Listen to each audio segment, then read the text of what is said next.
Sejam todos muito bem-vindos a mais uma batalha.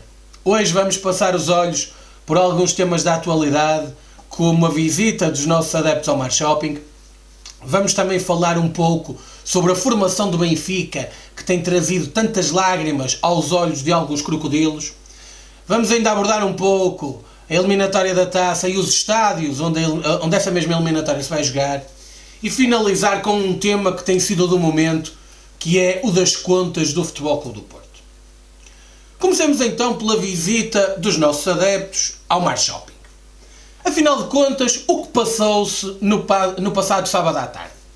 O que passou-se para todo este espetáculo gratuito, vergonhoso, eu diria mesmo escabroso, a que se tem assistido nos últimos dias? Nada. Tudo isto é uma mão cheia de nada. A verdade é que existiram alguns adeptos do Futebol Clube do Porto, afetos à claque Super Dragões, conforme o próprio Fernando Madureira já o assumiu, que no sábado passado, envergando camisolas do Futebol Clube do Porto, estiveram no Mar Shopping junto a uma loja do Benfica. Entraram na loja, tiraram algumas fotografias e vieram-se embora. Os funcionários dessa mesma loja, e eu até compreendo, provavelmente com dúvidas sobre o que é que poderia suceder, chamaram de forma preventiva a polícia. Até aí, nada de especial. 18 polícias chegaram e identificaram 0 pessoas, tomaram conta de 0 ocorrências, registaram 0 distúrbios. Não identificaram nenhum elemento afeto à claque, nenhum elemento que envergasse cores do Futebol Clube do Porto, ninguém que efetivamente estivesse naquele aglomerado de pessoas. Portanto, tudo isto é fundamental que fique bem claro, bem esclarecido. Não existiram distúrbios, não existiram desacatos, unicamente a polícia foi chamada, porque, e repito, até se compreende, os funcionários da loja não sabiam aquilo que iria acontecer depois. O que é facto é que desde logo o Benfica reagiu. O Benfica reagiu, este Benfica socialmente muito correto, este Benfica muito cordial, este Benfica que zela pelos deveres da urbanidade do futebol português. Disse que vai apresentar uma queixa-crime contra os Super Dragões e comparou este momento à invasão de Alcochete protagonizada pela Juventude Leonina. Desde logo é curioso que o Benfica, que pugna por entender que a lei da legalização das claques nada justifica, nada vale, afinal de contas faça uso dessa mesma lei para poder apresentar queixa contra os Super Dragões. Porque se efetivamente os Super Dragões não fossem uma claque legal, o Benfica não conseguia apresentar uma queixa. Portanto, desde logo, há aqui esta primeira incongruência, esta primeira incoerência lampiã, o que também não é novidade. Mas mais curioso é pensar-se que uma queixa-crime pode ser apresentada em função das não ocorrências do sábado passado. Mas afinal de contas, onde é que estava o Benfica quando ainda no passado domingo os seus adeptos gritaram por Marco Ficini no pavilhão de Albalade? Onde é que estava o Benfica quando há uns anos atrás os seus adeptos agrediram num jogo Porto B Benfica B em Londres um menino de cadeira de rodas só porque o mesmo embargava uma camisola do Futebol Clube do Porto? Onde estava este Benfica tão socialmente correto, tão cordial, quando os seus adeptos assaltaram um armazém do Vitória de Guimarães, roubando diversos artigos desse clube perante imensos vídeos que foram publicados? Onde estava o Benfica quando o autocarro dos adeptos do Futebol Clube do Porto que se deslocou ao Pavilhão da Luz para um jogo de hóquei patins foi incendiado? Onde estava o Benfica quando ainda na época passada os seus adeptos estiveram presentes em atos de agressões a adeptos quer do Rio Ave, quer do Desportivo das Aves? Onde estava esse Benfica? Onde é que estava o Benfica quando os seus adeptos perseguiram Jorge Sousa e a sua família, agrediram Pedro Proença no Colombo, invadiram o campo e agrediram um fiscal de linha através do Diabo de Gaia? Onde é que estava esse Benfica? Onde é que o Benfica apresentou queixas-crime para estas pessoas? Não estava em lado nenhum. Este Benfica incoerente, este Benfica falso púdico, este Benfica desavergonhado de Luís Filipe Vieira não estava em lado nenhum e pensa que nós não temos memória. Mas o curioso é que o Benfica, relativamente a esta situação, diz que foi uma clara manifestação de desafio das autoridades, uma demonstração de que os Super Dragões sentem gozar de total impunidade. Impunidade? Impunidade? Sentem aqueles que, mesmo sendo investigados em casos como os e-mails, pediam a toupeiras para consultar os processos. Esses sim julgam-se impunes. Julgam-se impunes aqueles que não cumprem a lei, mas gritam pelos estádios de todo o país ilegais, ilegais, ilegais. Esses sim sentem a sensação de impunidade. Impunes sentem-se aqueles que assassinaram um adepto do Sporting no Jamor e imitam o som dos Very Lights.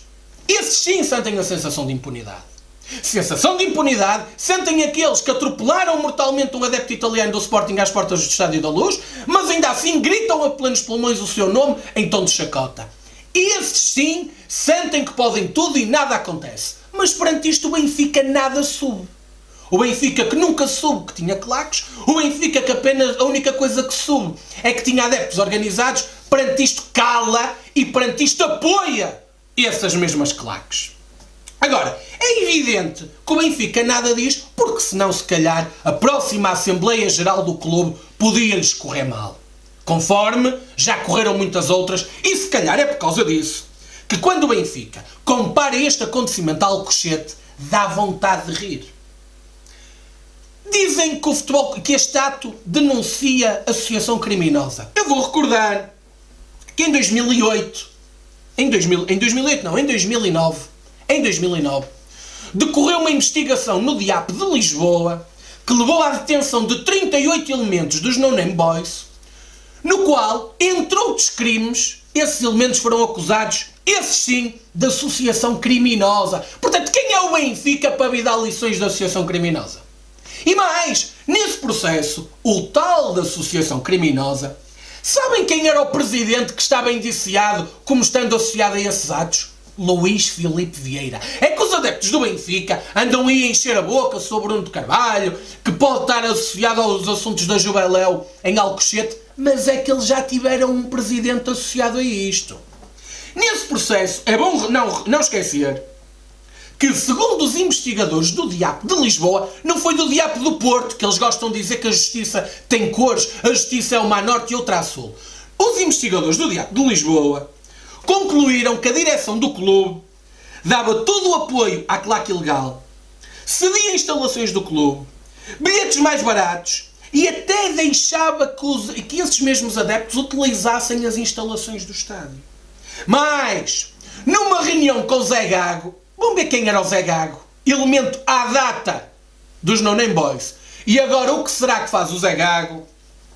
Deu-lhes a garantia da devolução da casinha, deu-lhes a garantia de que iria demitir o chefe de segurança porque ele passava informações para a polícia e deu-lhes a garantia de que podiam usar tochas dentro do estádio. Foi este Luís Filipe Vieira, foi este presidente do Benfica, o mesmo Benfica que agora vem acusar os Super Dragões de terem visitado a loja do Benfica no Mar Shopping. Portanto, estes senhores são uns brincalhões. Eles pensam que nós não temos memória. Eles pensam que nós somos como eles. Que fomos acomedidos de dificuldades de memória, de falhas de memória, como teve Luís Filipe Vieira, como tem Pedro Guerra relativamente aos e-mails. Eles pensam que nós somos como eles. Mas não somos. Portanto, crime organizado esteve e está este Benfica de Luís Filipe Vieira acusado. Mas perante isto tudo, eles silenciam tudo isto e eles fazem de conta que nós é que somos os esquecidos, mas não somos. E mais, comparar acontecimentos como os de Alcochete, podem ser comparados o incêndio do autocarro dos adeptos do Futebol Clube do Porto no hóquei, protagonizado por adeptos do Benfica. Comparar com Alcochete, pode-se recordar, por exemplo, a madrugada de 31 de janeiro de 2017, em que os adeptos do Benfica impediram o autocarro do próprio Benfica de chegar ao Seixal depois de um resultado negativo em Setúbal. Essa emboscada sim pode ser comparada aos incidentes de Alcochete. E depois, perante tudo isto, o Benfica fala de quê? O Benfica, aquilo mais uma vez que faz, é tentar criar cortinas de fumo, tentar criar acontecimentos paralelos para abafar os outros, como por exemplo o facto de ainda não ter aberto a boca sobre a revista vergonhosa que aconteceu nas suas instalações. E aí o Benfica continua calado, o Benfica porventura continua esquecido, mas é isso que nós não vamos deixar cair. E como tal, e em suma sobre este processo, sobre este caso, apenas dizer que eles não têm vergonha na cara. Mas nós não vamos deixar que isto nos influencie. Outra das coisas que nós não vamos deixar que nos influencie é esta onda à volta da formação encarnada. A formação do Benfica, que é a melhor formação do mundo. É a aposta do Benfica na formação. É o presidente do Benfica que chora a pensar na formação. E cansado disto, farto de ouvir isto, eu fiz um exercício muito simples e que qualquer um de vocês pode fazer. Consultei o site do Futebol Clube do Porto e o site do Benfica e fui ver em cada um dos sites qual é o plantel oficial desses clubes para a presente época. E cheguei a uma conclusão extremamente simples. Quer Futebol Clube do Porto, quer Benfica, têm 29 jogadores no seu plantel principal. E querem saber uma coisa gira? Sabem desses 29 jogadores, quantos jogadores fazem parte do plantel do Futebol Clube do Porto que tenham sido formados no Olival? 6. Diogo Costa, Diogo Leite, Bruno Costa, Chidosi, Sérgio Oliveira e André Pereira. 6 elementos formados no Olival. No mesmo plantel do Benfica, sabem, pasme-se, quantos jogadores existem formados no Seixal? Os mesmos 6. Bruno Varela, André Almeida, Yuri Ribeiro, Ruben Dias, João Félix e Jetson Fernandes. O Benfica, o tal Benfica, que é um exemplo de formação. O tal Benfica, para quem a formação é a coisa mais importante do mundo, tem 6 jogadores formados no Seixal, na sua equipa principal, no seu plantel. E o Futebol Clube do Porto, os mesmos 6. E, no entanto, temos que continuar a levar com estas conversas, com esta comunicação manipulada, com esta comunicação social vendida, de que o Benfica faz uma aposta na formação por contraponto ao Futebol Clube do Porto, que não aposta na formação. Estes são os números, e são números que estão ao alcance de todos nós. São números que podem ser facilmente consultados. E nós, cansados deste encharcamento de informação, inundados desta falta de coerência, decidimos trazer até vocês estes números, porque esta é que é a verdade e não a verdade dos choramingos do Luís Filipe Vieira. Meus caros, estamos às portas de mais uma eliminatória de taça, a primeira onde entram equipas grandes, e desde já esta eliminatória de taça fica marcada por algo estranho. Apenas o Futebol Clube do Porto vai jogar na casa do seu adversário. Quer Benfica, quer Sporting não vão jogar na casa dos seus rivais. E este facto é um facto extremamente curioso por duas razões fundamentais. Por um lado, porque há um ano atrás, o Futebol Clube do Porto, nesta mesma eliminatória, jogou contra o Lusitano de Évora e o jogo realizou-se no estádio do Restelo, em Lisboa. Na altura, fez-se um cagaçal, fez-se um estardalhaço. Porquê? Porque o Futebol Clube do Porto não ia jogar na casa do seu rival, como se isso fosse condição fundamental do ponto de vista desportivo para alguma coisa.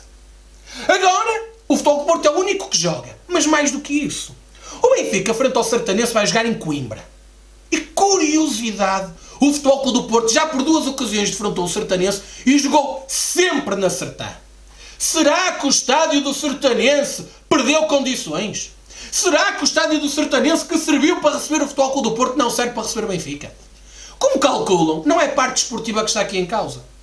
Como calculam, aquilo que aqui está em causa é tão somente o perigo de lesões, a dificuldade em jogar num relvado em menor qualidade, e é por causa disso que o Futebol Clube do Porto, segundo informações, está ele próprio a assumir as responsabilidades do tratamento do relvado do estádio de Vila Real.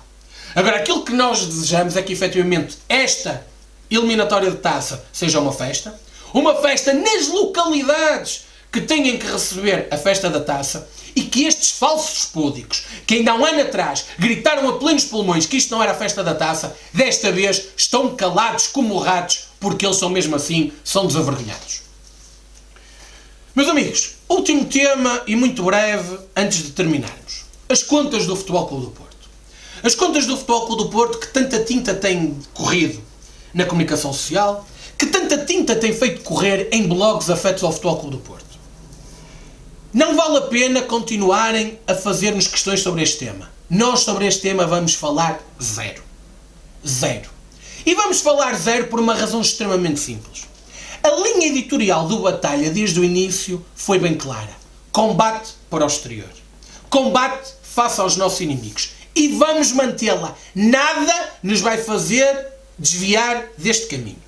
Aquilo que vamos fazer nesta ocasião, como todas as outras, como andamos a fazer há 15 anos, eu vou repetir, como andamos a fazer há 15 anos, é nos locais devidos, que são as Assembleias Gerais, colocar as nossas questões e emitir as nossas opiniões.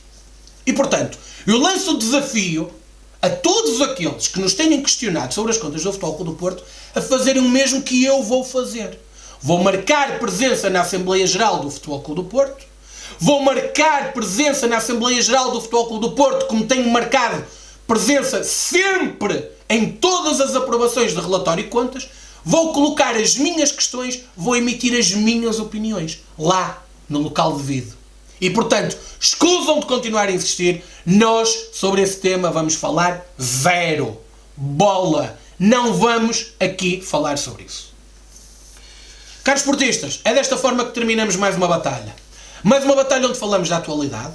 Mais uma batalha onde continuamos a demonstrar que o Benfica, o polvo do Benfica, o polvo encarnado está vivo e bem vivo. E onde continuamos a demonstrar que o Benfica, de Luís Filipe Vieira, é um clube definitivamente desavergonhado.